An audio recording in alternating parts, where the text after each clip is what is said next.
Now Huckabee, thank heaven, is not Jewish. He's like some kind of, who knows what his religion is. He's not Jewish, so you can't, it's not anti-Semitic to say that's just a fact. Mike Huckabee's loyalty is to Israel over the United States. But he's hardly alone in that. How could there possibly be, in 2026, a dual citizen sharing citizenship with any other country, including Israel, but not limited to Israel? Any country. How could there be any dual citizen at a high level of government? You can't serve two masters. You can't be loyal to two countries simultaneously. This is why we're against polygamy in the West, right? Right?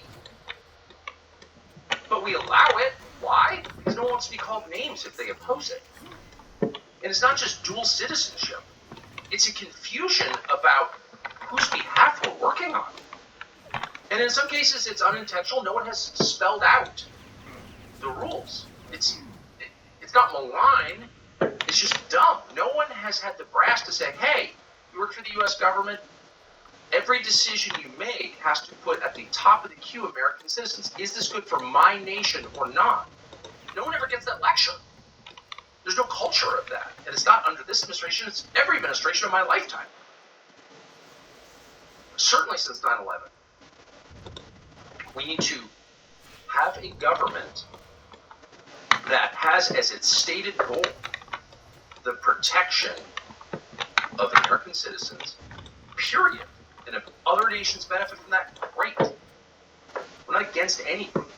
But the point has to be America and serving America's interests. And if the idea sounds good, but it's going to hurt the United States, we're against it. That's our official position as a country. And if you work for the government and you don't share that view, you can't work for the government. And you certainly can't serve in a foreign military. What are we even doing? That's so real. All these people in public life have served in the Israeli military, but not the U.S. military. That's fine. But you can't have influence over my country at that point. You served in a foreign military and not in ours. And no one just want to talk about this, but it's been going on a long time. Bill Clinton famously said when he got out of office during the speech, I wish I'd served in the IDF. Really?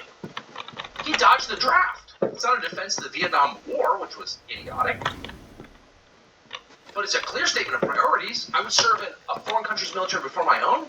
Well, you can't be in my leadership then. Sorry. You're not a loyal American. How are we defining loyal? Like putting on a uniform? Putting on a uniform of a foreign military and showing up in the U.S. Congress, waving a foreign flag in the U.S. Congress? Those are totally disqualifying acts. And the fact that we've lost the capacity to see that says that we're all been under some kind of spell. Hopefully it breaks now, because you can't continue with the system that we have. It's not an attack on anybody. It's the standard that Israel would apply to itself, or any sovereign country would apply to itself. You have to be for us, or you can't work here. And we very much don't have that. Most upsettingly, really, is the possibility of what might happen here. And that's the next thing we need to do, is brace for a lot of domestic change. As I said, the spirit of violence, of hate, of killing has been unleashed. And you see it in people. If you read online commentary, you